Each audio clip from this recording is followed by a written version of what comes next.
Chris Boyer from AT&T. I'd like to call up my fellow panelists here. So why don't we start with Umair Javid from CTIA. Here comes Umair. And Dr. Tom Rondeau from the Department of Defense. And SK Jayawira from the National Science Foundation. And what we're going to do here is we'll have each one of the panelists talk for a few minutes here at the podium and kind of give their perspective on 6G. And then we're going to launch into some questions that we discussed prior to the event here just a few minutes ago. And then we'll turn it over to the audience in case anyone has any additional questions. So with that, Tom, do you want to go first? Yeah, sure. Yeah. Well, hello, everybody. Tom Rondeau, I'm the Principal Director for Future Generation Wireless Technologies at the U.S. Department of Defense under the Undersecretary of Defense for Research and Engineering. I think most of you have heard that spiel of mine many, many times already, so I'm kind of up here wondering, what am I going to tell you that's new that you haven't heard from me for many, many of these speeches that I've given? So as I joked with Chris last week, I warned him, I think I'm going to go all in on terahertz. I think that's it. We're going to change policy completely. We're all in. Sub-terahertz is back, people. We're going to go, what was Diane's line? Super duper fast. That's what 6G is going to be about. Now, so we actually had this really cool moment in time here with 6G. And as we're doing this at the 6G World Symposium, again, it was a joke that I made back in 2017. And at the time I was going through and I said, if you look at all the Star Trek movies, you got the original motion picture, super boring. Wrath of Khan, everybody loves Wrath of Khan. Then you got the Search for Spock, again, super boring. And then you got the Voyage Home, and everybody loves that one. So by the time you get through it, you finally get to the Undiscovered Country, right? Star Trek 6, and you start to realize cell phone generations are like Star Trek movies. Only the even ones are good. In 2017, when everybody has dollar signs in their eyes about 5G, that is a very unpopular joke. Now we're all looking at it going, kind of makes sense. So here we are talking about 6G, and what is 6G going to be? And is it going to fix all the flaws of 5G? That's what we're all here for. Now, of course, after the Undiscovered Country, that was when we brought in the new cast. So maybe after 6G, we get to do maybe even a J.J. Abrams reset of the entire industry, start from scratch, get a whole new cast of characters, stop listening to me saying these same stupid jokes year after year. But anyway, so within this moment of what 5G is, and really when I talked about 5G being a failure, most of the odd generations were these revolutionary ideas, and they all didn't really find the market shape for them, or the markets had to evolve around them and grow and teach us what to do with the next generation technology. That's really what we're talking about here. So I wouldn't argue that 5G is a failure. I think we've learned so much from it, and again, it's given us a window in time to do something different. We have more data flow through a 5G network than we know what to do with. When 5G was first deployed and you saw commercials from AT&T that you could download an ultra high def video from Netflix in 8 seconds, I was looking and going, no, you can't. Netflix won't serve it to you that fast. We're now faster at the edge than the internet can serve the data. So what we've done is created more capacity for more users, and that's a good thing. But it's a thing that not many consumers typically recognize. It's made their lives better in a way that they don't feel it day to day. Hasn't really changed their interaction at the moment.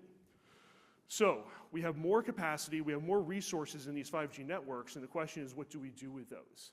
And so I always balk whenever people do talk about, oh, well, we went to millimeter wave for 5G, let's go to terahertz for 6G. One data point is not a trend. I don't know if you have data analysts here. So why would we go higher frequency? Why would we need to go faster when we actually have as much speed as we need for an individual user or an individual phone? So that's why a lot of the conversations you've heard from the US government and the joint statement on 6G and the partnerships we've been making with Finland and Sweden is a lot about the values and inserting our values into these standards and making sure 6G represents our society and the values that we have as democratic people and our partners and allies, and what we want to do as nations working together to create an industry that supports the people and the technologies that we require in order to make us better in what we need to do. And so you've seen a lot of things: open, transparent, resilient by design, those types of comments. Security, privacy are ideas that we've been pushing for 6G. again, let's not just rush to increase the technology because we can. Let's make sure the technology is meeting the needs of the people. And so a lot of the technologies that we've been interested in the Department of Defense have been how do we, obviously my job is to support the warfighter. We have worldwide warfighting and peacekeeping operations going on all the time. And so we need to be able to trust our networks. We need to be able to utilize the global information infrastructure securely and reliably and readily. And so it's really important that we lock these systems down, that we understand what's going on inside of them, that we create a network full of trusted vendor technologies so that we understand the supply chains of where these systems are coming from. We understand what's happening with the data when it flows through them. So we need to be focused on those types of things. So a lot of privacy enhancing technologies, a lot of additional security technologies are part of our vision. We're also looking at this from the spectrum perspective, of course. And so even though I was saying, millimeter wave, do we really need to go up there? It is an opportunity, and we are deploying it, and I think we're going to learn a lot about how to use it effectively. And then this FR3 band is coming along. So in the classic radar world, we define these as bands, right?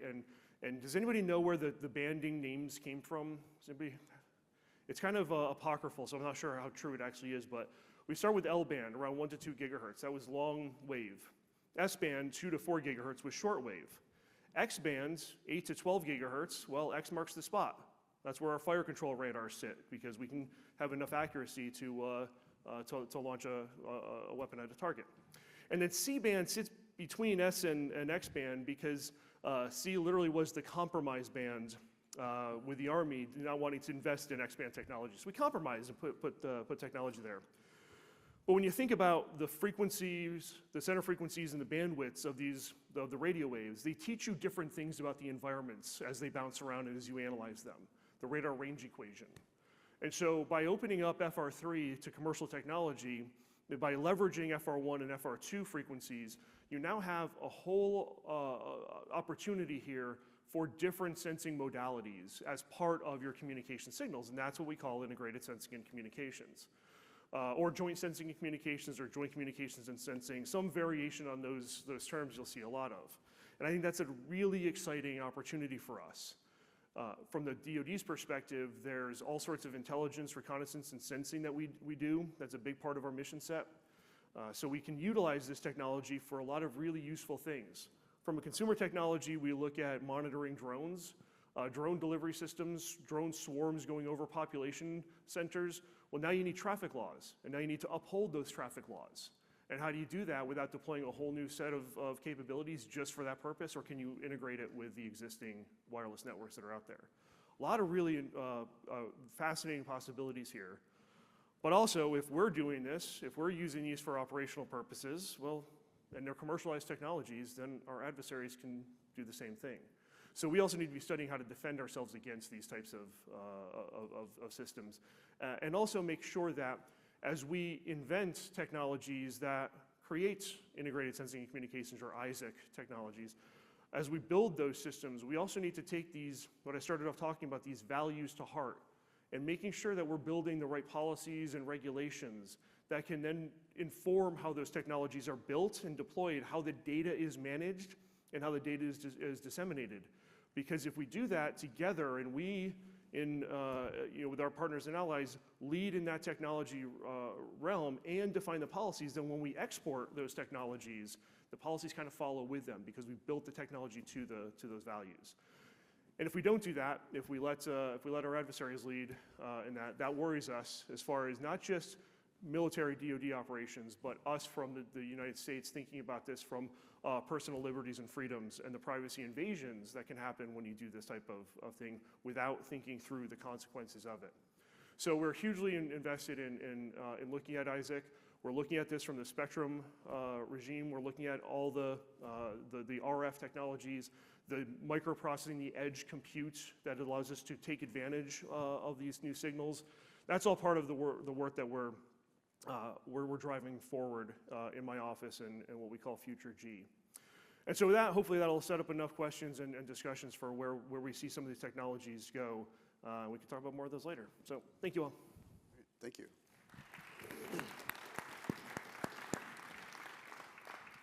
SK, you want to go next? Sure. All right. I'm Sudarpan Jaivir from National Science Foundation. So first of all, let me start by telling a little bit about where I work. So all of you know about National Science Foundation, but maybe some of you are not familiar with the new directorate, Technology Innovation and Partnerships, the TIP directorate. So I'm actually a program director in the Emerging Technologies section of the TIP directorate. The reason why I want to bring that up is the TIP directorate was established as part of the Chips and Science Act, and we have been in existence 2 years, and I have been there for about 1 year. The TIP directorate is distinct from the other directorates at NSF, where most of the other directorates' funding are intended to support basic research, whereas TIP funding is targeted toward technology translation and the technology translation acceleration to bring them into societal impact and to solve the national and societal challenges. So within that context is where emerging technologies programs work. And I wanted to specifically point out one of the key technology areas in TIP portfolio that we are focusing in is the advanced wireless telecom and immersive technologies. So that's my area of expertise, and that is what I'm responsible at TIP Directorate. I'm a IPA from University of New Mexico, where I've been a professor in electrical and computer engineering. So what is the relevance of TIP to this audience? Well, we are looking at how we can help US industry. The advanced US developed technologies and the competitive in global markets. To that end, we are looking at 5G as well as the next generation wireless networks. So I would like to point out few programs that since I joined TIP Directorate we have started, as well as few programs that are under development that will hopefully come out within the coming months. Hopefully some before the end of the year. So one of the programs I want to point out is actually called Breaking Law. And few people here, like Misha and Roger, they have been involved in that program. The reason why I want to bring that program up is that actually it addressed to some of the questions that was asked here earlier about the killer application and verticals and all that. So my view of the next generation wireless is that few words will probably be important in the technology development, and one of them is the integrated networks. Another one is the verticals driven. The reason why the 5G has been slow to deploy, we always hear, well, the verticals are not giving any demand. So one of the reasons for the Breaking Law program was actually to let's look at wireless technology development in conjunction with verticals. And specifically, in that program, we focused on the so-called low latency verticals, verticals that require certain latency guarantees and reliability guarantees. Going beyond that program, so that program, we are expecting full proposals exactly in 1 week. And those teams are industry, academic, collaborative teams. And I also want to point out, based on some of the questions that I heard from industry during that program, we will try to work with the industry to help facilitate industry work with NSF specifically. And that is to make sure that we are flexible in terms of how we handle the contracting, as well as the IP issues. And I believe that we have been pretty responsive to the industry request as much as we can to find ways to work with them. And the goal of TIP Directorate is that we want to build these partnerships, and we want to work with the industry, and so we want to find the new ways to do business if we are to do that, because the model of grants that NSF has traditionally been given to universities are not going to work most of the time with industry. And we understand that, and I think TIP Directorate leadership especially understand that and support the working with industry and finding new ways to do business. And building on break-in law, I want to also point out there will be, some of you might be interested in, there will be a workshop that NSF and TIP and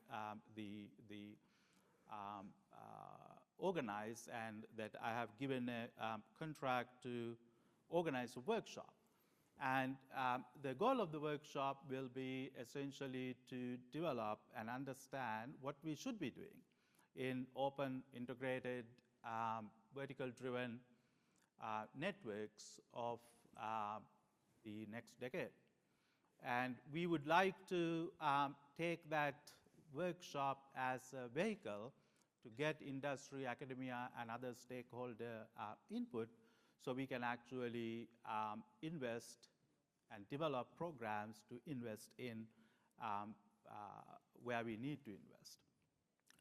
So there are other programs that are called out in CHIPS and Science Act, specifically test beds, the so-called TIP test beds, and also there is another CHIPS and Science Act call out for translation accelerators. Those two programs are also under development, so they will, we hope that we can get them out soon, probably one at least before the end of the year. And the translation accelerators are specifically looking at working with teams that will help focus on specific technology areas and accelerate the technology maturation and commercialization and bringing technology to markets and society. Test beds that are called out in CHIPS and Science Act are probably going to be test beds that are bigger than the usual NSF funded test beds, but tens of millions of dollars investments. And we will face them, and some of those key technology areas that are called out in the CHIPS and Science Act, we will call first for the test beds and then the later ones, so that we can actually face them along several years. And according to the TIP roadmap, the good news for this audience is that advanced wireless is actually one of the 4 that has been selected as a priority for the next 3 to 5 years. So which means that this is an area that many of the TIP programs will invest in the coming years. I guess I will stop there. All right. Thank you. Awesome. Thank you so much. Great. Umair? Great. Hi, everyone. It's great to be here. I'll go over to the lectern. My name is Umair Javed. I am Senior Vice President and General Counsel at CTIA. Before that, I was Chief Counsel to Chairwoman Jessica Rosenworcel at the Federal Communications Commission. And looking back, I feel like I spent a lot of my time at the FCC trying to answer the question, what's next? And so this conversation feels very familiar, and I'm happy to be here and try to do that from the commercial mobile wireless industry perspective. And usually, when I start that conversation, I try to pick up on what I think is usually the elephant in the room anytime someone tries to talk about 6G. And I think Tom beat me to it, actually, went straight for it. And so I appreciate that. And usually that elephant is a question. And that question goes something like this. Before we start talking about what's next, Has 5G lived up to its expectations? Shouldn't we consider that in our planning? I think it's a fair question to ask. We should have a common view of this generation's wireless tech and the lessons that it has for us carrying forward. But I also think the answer to that question is a resounding yes. And to understand why, I want to break the question down just a little bit. I don't think when we ask this question, what we're really asking is whether 5G has underperformed in some way compared to our expectations of it. I don't really think that's the case. 4G was a wildly successful commercial technology, and 5G networks are outperforming 4G networks every single day. We just don't hear about it in that way. And there's a tech journalist who I think put it really well. He said, a network is like infrastructure, and people take infrastructure for granted no matter how good it is. We gush about the new car. We rarely talk about the new highway that you can drive it on. And so I think that with 5G, there are some things worth gushing about and taking a minute to reflect on that. 3 things in particular. And number 1 is that 5G is deploying faster than any other wireless technology or generation that's come before it. It's accomplished in 3 years what 4G did in 5. And that means it's available to more than 1 billion subscribers around the world. It's available on more than 265 commercial networks. It has over 2,000 devices, 40% of which cost less than $200. There are hundreds of fixed wireless deployments and thousands of enterprise 5G deployments around the world. And there's a lot more 5G activity to come. Number 2 is that 5G is attracting record levels of investment from the private sector. And that's a good thing. In the US alone, wireless carriers invested a record $39 billion in their 5G networks in 2022. If you go back to 2018, that number is over $190 billion at this point. It is one of the largest investments by the private sector to improve our nation's technology base in history.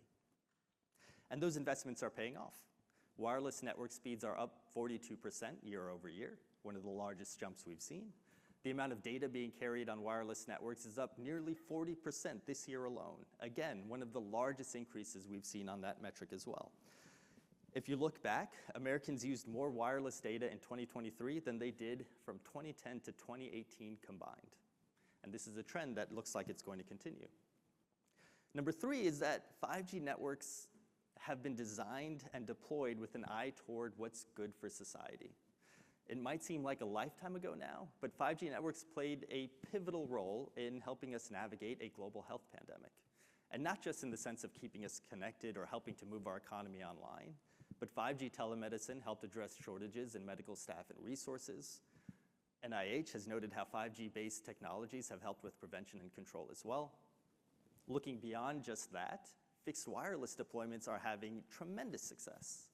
They are reaching rural communities. They are reaching unserved customers. 20% of 5G home gross adds are first-timers to the broadband market. That means they did not have internet in their homes before they signed up for that service. In other parts of the country, those deployments are bringing much-needed competition to the broadband marketplace for the first time, in many cases. 5G is making broadband more affordable as well. American wireless customers today pay a fraction of what they pay for data compared to just a couple of years ago. The cost is a fraction of a cent per megabyte of wireless data, a 50% decrease since 2020 as these networks have deployed. So in the face of all that, what's really at the heart of this question when we ask if 5G is underperforming? And I think it's this. I think people feel right now that the technology world is bursting with opportunity, but there seems to be few really blockbuster, game-changing applications or technologies that are hitting mainstream. And I get that feeling. But I don't think that means that the 5G revolution has stalled or even that it's slowed or that it's underdelivered. I think it means that we're actively conquering new territory. And if it's successful, the payoff is going to be immense. All of the major 5G players, companies in other industries, startups whose names we don't know yet, they're all working on some or all of the building blocks of the future. And we know what those things are. They're artificial intelligence and machine learning, it's drones and robotics, it's smart homes and smart cities, it's self-driving cars and digital health and so much more. And all of these things, if you look at them, they all have the very same dependencies in common. They all need greater and more distributed computing power. They need new sensors. They need software that's more intelligent and more secure. And they need better commercial networks, networks that can deliver more data to more places at faster speeds and with more reliability than ever before. And I think that's what needs to be at our heart when we're planning and preparing for 6G wireless networks. We need to deliver those networks for that vision of the connected future. 6G, like every G before it, will be a global technology. The United States needs to participate in it, and really the United States needs to lead it. It should be a single standard. It should run on harmonized spectrum, and it should be designed with economic viability in mind, meaning it should be designed to try to attract that same level of participation and investment that really benefited 5G deployments. And we know now that 6G is going to need new commercial spectrum resources, particularly in the mid-band. I agree with Tom on this point. I don't think we necessarily need to just focus higher. We need to be looking at the mid-band for 6G as well. And this is inextricably linked to every other aspect of 6G deployment and leadership. And it's the biggest challenge facing 6G today. And why is that? Because frankly, the United States has run out of licensed spectrum to support 5G or 6G networks, and the Federal Communications Commission does not have the authority to auction more of it. And that's a big problem that we need to solve. It matters because for the first time, we are facing well-resourced and credible threats to our wireless leadership from multiple vectors. And so far, we have yet to make spectrum available on the same scope or scale as our economic peers or our geopolitical rivals. And it's not clear that we really have a process or a system in place that could do that even if we wanted to. And this problem has two angles to it, I think. And the first is what I call the keeping up with the Joneses. And this is if you look globally, the United States is trailing other countries in how much spectrum, especially mid-band spectrum, it's made available for these types of technologies. Analysis Mason did a report a couple of years ago. What they found is that other countries had access on average to about 44% more mid-band spectrum than the United States did. We're even further behind now because last year a lot of countries left the World Radio Communication Conference with an opportunity for 700 megahertz more mid-band spectrum in the 6 gigahertz range. And a lot of them are already talking about that band as their launching pad for 6G deployments. And that band is not available here in the United States. So in addition to being behind, we're also out of balance. If you zoom in on that critical mid-band range, what you see is that the United States government controls most of it. They have access to about 600% more spectrum in that range than is available for licensed services. And after that, the amount of spectrum that's available for unlicensed or shared spectrum eclipses licensed spectrum by about 4 to 1. What this means is that the United States is leading the world when it comes to unlicensed and shared spectrum availability, and we are trailing when it comes to licensed spectrum availability. And I think we have to address these challenges if we want to be successful in future generations of wireless. And the good news is there is some momentum to start to do that. The Biden administration has released the National Spectrum Strategy. It recognizes the need to make more spectrum available. Unfortunately, it's become mired in bureaucracy. And I think we need to focus on how to change that. How do we go from study and process to action and results and put that strategy back on track? There are opportunities in the lower 3 gigahertz band, in the 7 and 8 gigahertz band, that I think would free up spectrum for these technologies. They would harmonize us with our allies. It would create economies of scale with planned 6G deployments around the world, and it would unlock $200 billion in economic activity for the country, according to a report by Analysis Mason. There are also opportunities in the C-band that are worth pursuing. To take advantage of these opportunities, though, we need to do 3 things. We need to restore the FCC's auction authority and create a predictable pipeline of spectrum to auction. We need to reaffirm experts in science-based policymaking when it comes to spectrum decisions. And we need to reinvigorate our alliances with our partners across the world. And I'm looking forward to exploring all of that in our discussion. Great, thank you very much.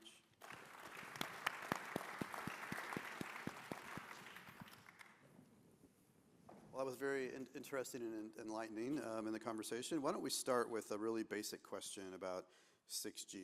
So I want to ask each of the panelists this question, and I'm going to ask additional question for SJ from a NSF standpoint. So what do you see as the potential benefits and challenges for 6G? The panelists already touched on some of the challenges around spectrum and standards and maintaining U.S. leadership, but what do you see as some of the potential benefits and challenges for 6G, and what should be our nation's goals for the next generation of wireless technology? And then specifically for SJ, what is in the pipeline from the TIP director at NSF? Anybody want to start? Sure. You got the first question. All right.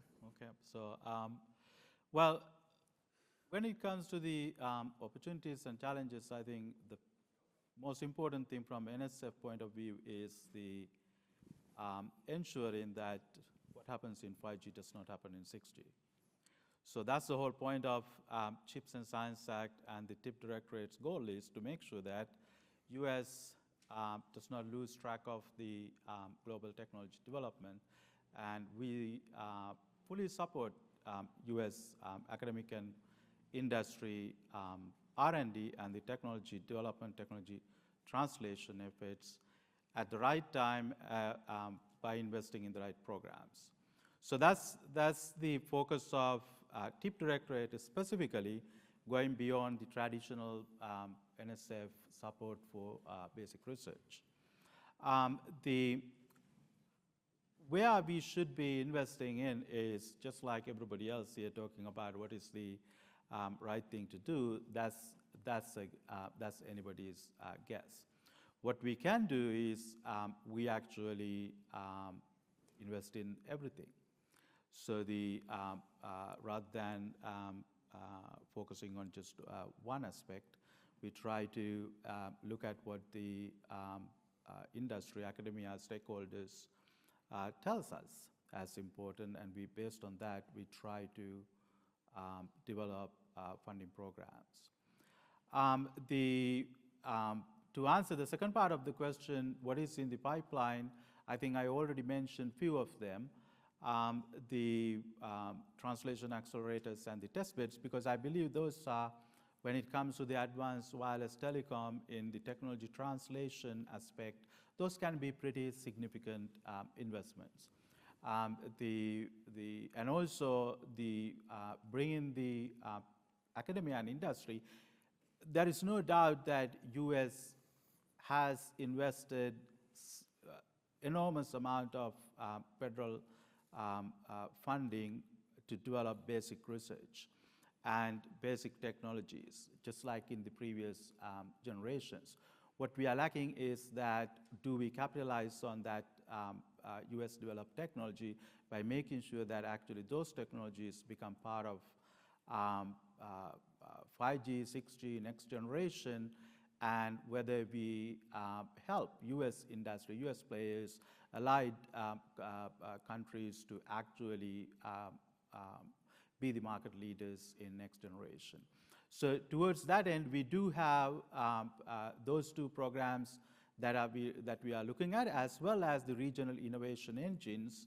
We have also already funded 10 regional innovation engines at $160 million per 10-year each award. And we are now looking at the second round of those regional innovation engines as well. So those are some of the programs that are in the pipeline.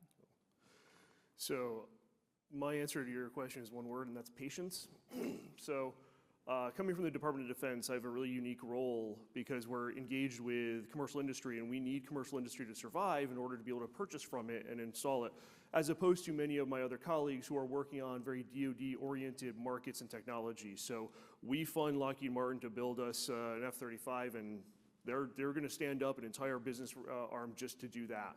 We don't do that in this world because there's so much more money coming into it from the outside than the US government would ever want to push into this. So I have to sit there and help both try to shape that and hopefully provide some impetus to work with us on certain problems that have commercial outlets later on so that we can both be getting benefit from it.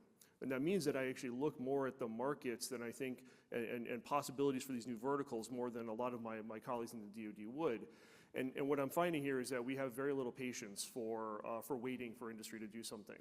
I think the challenge that we see is that markets tend to evolve much slower than we always want them to. I think Umair is correct. There's so much going on under the hood that we're not seeing, so we're not getting excited about it. But let me point out one thing that struck me as probably a couple years ago. As I live in DC, so I'm walking around the National Mall, and who here has those new neck fans to keep you cool in the summer? Right? You know, so I'm watching everybody wearing these things, and all of a sudden it hit me. It's about a 20-year cycle from a new technology to when you have that consumer level innovation happening at a regular pace. Lithium-ion batteries came out about 20 years ago, and now they are so easy to make and shape at a cost that allows people to innovate, as opposed to just putting lithium-ion batteries in your cell phones and laptops and those types of classic things. So we're still waiting for those things to emerge. We're waiting for it to become cheap, easy enough to use, a workforce that knows how to leverage this technology so that they can push these new concepts over the hump and get them out into the market. You know, we're also impatient because we watch some of the things that happen in industry and think that they've happened overnight. Hinton published his paper on deep learning in 2006. It wasn't until I think 2012 when it finally beat a classic image recognition algorithm. So it took them at least 6 years before they could perfect it to get to that point. It took them another 10 years before they got to these large language models that we're using today. So ChatGPT didn't come out overnight. It's been in the works for actually decades. Going a little bit academic here, 1950 was when Alan Turing published the paper that became the Turing test. And in that paper, the end of it was natural language recognition was one of the challenges that he posed as where artificial intelligence was going to be the killer app. That was 1950, and it wasn't really until the past couple of years that we saw it. So we need to sit back and understand that that we need to continue to invest and to identify that it's just not an overnight success. And one thing before I let Umair speak is the other thing that we don't have patience for is the standards bodies anymore. It's hard for me as a senior in the DoD to justify my annual salary that I'm pulling down. If I was to involve myself in the standards bodies, that's not going to make a difference for another 10 years.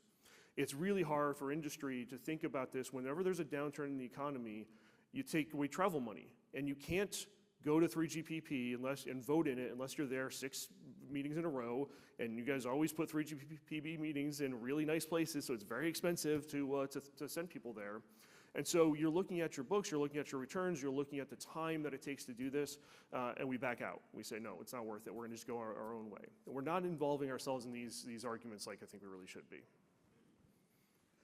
Well, in terms of benefits for 6G, I am happy to report we are working on a 6G connected neck fan, so it sounds like that's popular. That is coming.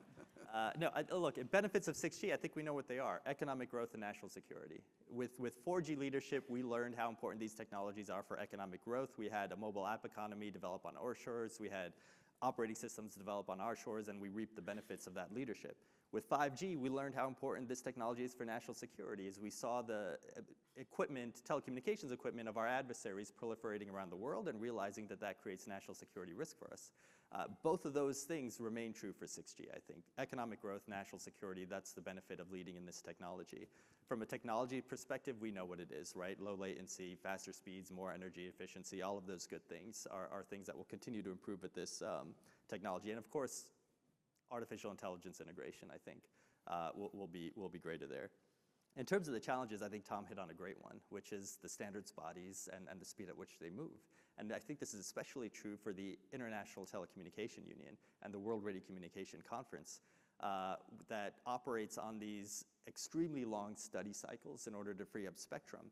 And what you see is that industry is just moving faster than those cycles these days. The last work looked at harmonizing mid-band spectrums that most of the world was already deployed on anyway, because they had done that standardization work through GPPP or other places. And so I think it's a very good point about are these processes keeping pace with industry. I think the other challenge is the spectrum challenge that we need to overcome that I laid out earlier. 60% of the world's mobile subscribers now live in countries that have said that they will look at the 6 gigahertz band for 6G. That doesn't include India and China, who will likely get there as well. And when that happens, that means 80% of the world's subscribers will live in a country where that's true. That opportunity isn't available in the United States, and we don't really have an answer to it in terms of where are we going to go instead. And so one band that I mentioned at the start was the 7 and 8 gigahertz band. It's important because it sits right next to that 6 gigahertz band. It allows us to be in the same tuning range. It creates those economies of scale. It allows us to participate in the same equipment market as all of these other countries. And so it's no longer really fungible spectrum, I think, for our industry. It should be a priority. It should be one that we're looking at potentially as a place to do some of this preparation. Great, thanks. So you guys have both touched on spectrum, so let's elaborate on that a little bit, and I'm going to group some different questions together for the sake of time. So a little bit on what are some of the potential frequency bands for 6G. I think you've both kind of touched on that already a little bit. And then the national spectrum strategy. So what role do you see the NSS playing, in particular the role of dynamic spectrum sharing, which has been something that's been talked about here for the last 12 months or so. So both of you guys want to just hit on that topic? Well, I'll talk a little bit about the national spectrum strategy. You know, we worked on that as part of the team to get that out there. So we were trying to early on identify the bands that were going to be prioritized in that strategy, and specifically identify bands that did not have specific DoD equities in them. So we were it was one of my big talking points every time I went to Mobile World Congress and talked to any of the industry members is what bands are you looking at? What are you hearing from your customers? What are we going to drive towards so that we can keep an eye on that before it gets too late and we don't have the time, the room, the window for the DoD to make the right investments and decisions for how to work in that space. So I think the 7 to 8 gigahertz band is looking very promising for a number of reasons, and I think again we have time for the any DoD interest in that band to work them out. I think there is another interest that we have in spectrum, and that is some of the spectrum sharing and coexistence technologies. So we've been looking at some technologies out there. I think simultaneous transmit and receive is a big one that we've been investing in at large, not my office specifically, but a number of fundamental research projects have been working on those, and we're seeing those come close to commercial readiness. I think we're seeing some other very clever approaches to managing the spectrum and to managing information in the spectrum in ways that are going to could be game-changing if we can take advantage of them and input them into the future standards. And so those types of things are going to help us better collaborate. I think one of the key things that I come to with spectrum, though, is as U.S. government, as former U.S. government, now industry, as industry here, there's often talk about aligning incentives in this, and the challenge is I don't feel like we can align those incentives. I think they're fundamentally at a disagreement, and so I think it's invention of technologies to overcome some of those disagreements, and I think it's also we need a better approach to being sympathetic with the other person's arguments. I'm glad to hear that if we open up the mid-band spectrum, it'll be a $200 billion boon to our economy, because we estimate that it'll be about $100 billion in order to fix the DoD systems that need to be fixed in that band. So if you just give us half that money, I think we can come to an agreement. So we actually have to work on these not with animosity, but with understanding and trying to recognize that there are technologies, there are approaches that we could do that start to recognize that both of us are correct in our own ways and can come to some understanding of when we can share them, when we can coexist, and really when we have to step back and protect our own fiefdoms. I think that highlights one of the missing pieces in the national spectrum strategy, actually, which is that it doesn't, this is something I said earlier, we need to kind of bring back, reaffirm experts, bring back evidence-based policymaking, and cost is a big part of that, and transparency into costs needs to be a big part of that. When we were doing the AWS transitions long ago, there were estimates there about how expensive that transition would be, almost to the tune of, again, a lot of billions of dollars, gazillions of dollars, let's say. And the reality of the situation is that after the transition happened, the costs were dramatically lower than what was estimated in the beginning. In the lower 3 gigahertz band, we've seen these estimates of over $100 billion, 2 decades in order to do the transition. Again, what is that assuming? Is that assuming clearing the entire 3.1 to 3.45 gigahertz band and what that would look like? And is that really what we're asking for from the mobile industry perspective? I think that what we've been looking for from the start in that band is a study that looks at, can we do what the rest of the world has done in that band, in the sense of segment at 3.3? Look at relocating airborne systems that were being considered for relocation anyway. Look at compressing some ground-based radars into lower parts of the band, since it looks like their tuning ranges already cover there, and coordinate with the sea-based radars that's already there. Create a full power opportunity in 3.3 to 3.45, create either a shared opportunity or a different opportunity in a low power opportunity in the 3.1 to 3.3 gigahertz band, What's the cost of that type of study? I don't think we have an answer to that at this point. And sadly, we both put a stake in the ground and said, nope, this is it. We want it all, or we want nothing. That's right, and I think we need to, I absolutely agree. I think that there's probably a place in the middle to meet on some of these things. I think with sharing, it's interesting. I think the US needs to get better at spectrum sharing. I think the United States will get better at spectrum sharing. But I think that the conversation today is very unclear.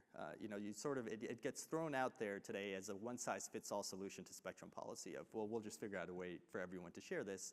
When we try to go a level lower of what does that look like, at least on the policy side, there's not a lot of detail in terms of what does that look like and what time frame are we on. And the concern that I have is that a lot of times when federal agencies talk to us about sharing, what they seem to be getting at is some type of system where they don't change any of their operations in the band. Those stays exactly as they are.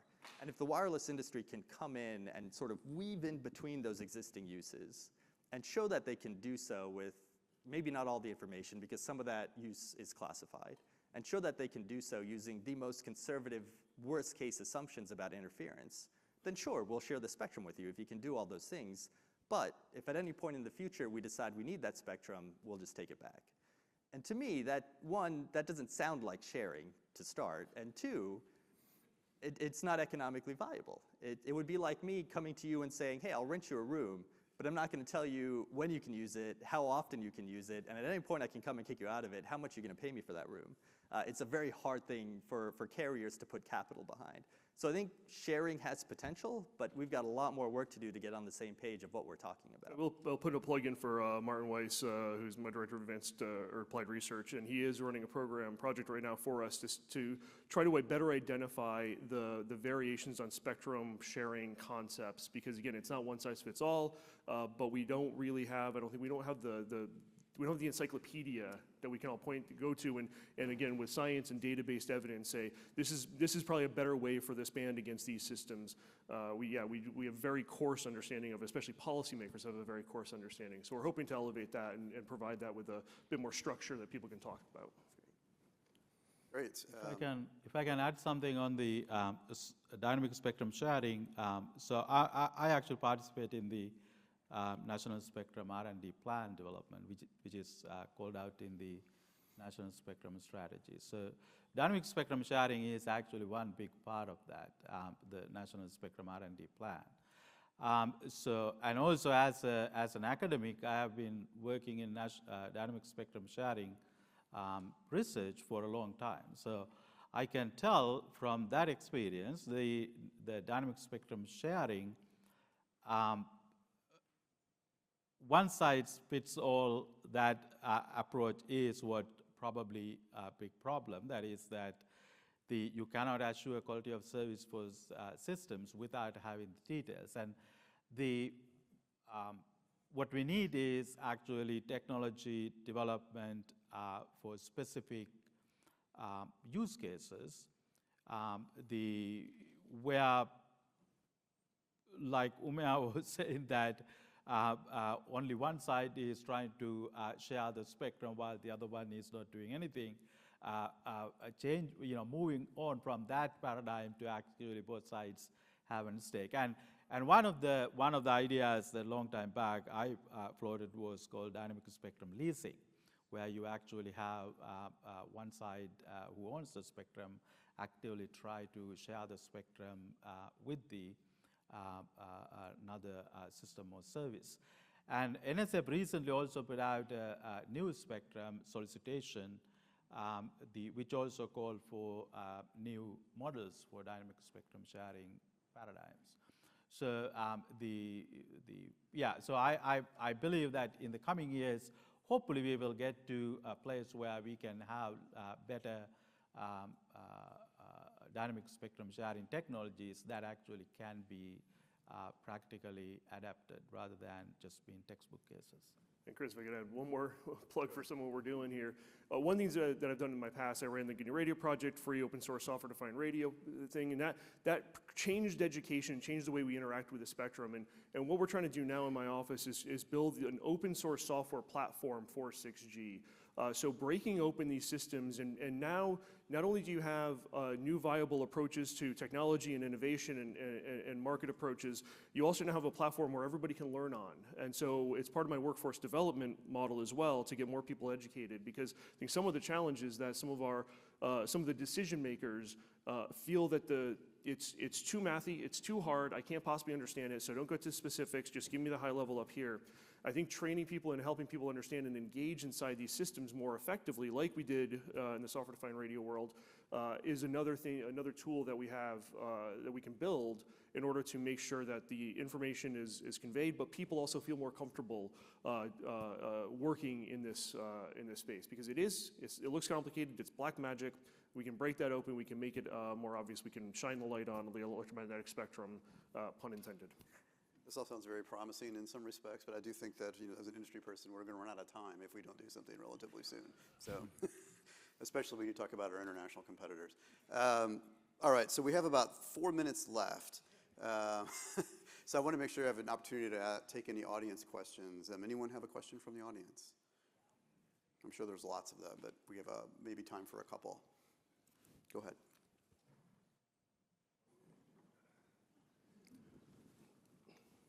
I get to go first time, Mitch. So you mentioned the glacial pace of standards as being a challenge versus the pace of the industry. And so I'd like to hear a little bit more about that, because in some ways it has to take that long. If you've ever tried to reallocate spectrum, most of the time ITU spends on satellite stuff, right? So it's a pretty difficult issue. And the other thing is that in my historical research, every generation has taken a 10-year step to standards, including the first one, right? Is it possible to cause it to move faster?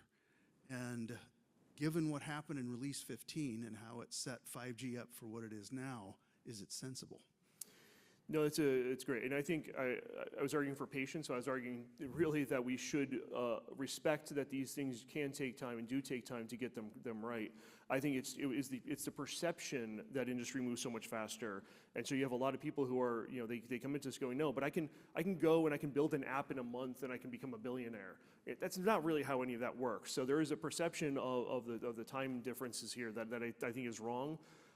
However, I do think we can push the standards faster. I think we wait too long for the standards. We're so buried in the scar tissue of things that were done incorrectly before that we're not fully taking advantage of some of the technologies, the ICT technologies that are moving quite fast, and letting the technology really lead the standard. We're letting the standard lead the technology in many ways right now, and that becomes very slow and very conservative. And I think there is a way to push it a little bit faster and push it more into our realm of what's successful in building applications, software, services that can run these systems and build them, and work them in the back. So there is a little bit of a balance there in my mind for my answer.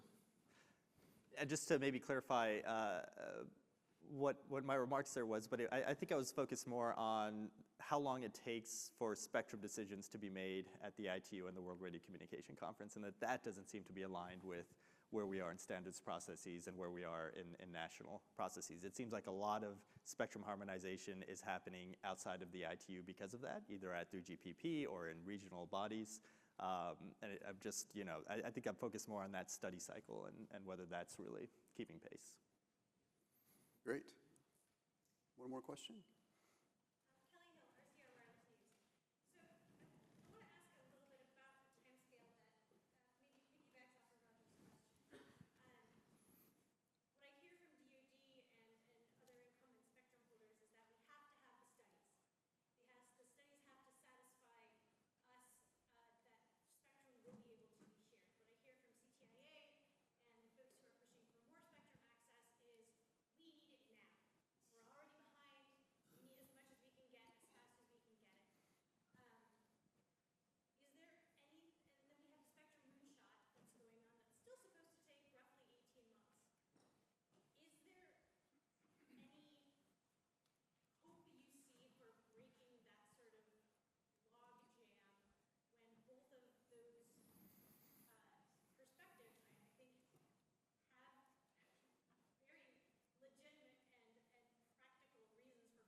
So I'm going to paraphrase here really quickly because I was asked to repeat the question. So the question is, I think, essentially the timing question, whereas we have a lot of people in government and DoD that want to study the problem around spectrum and from an industry perspective, and it goes to my comment a few seconds ago about how time is of the essence from the industry side. So how do you rationalize those two things and offer perspective on that?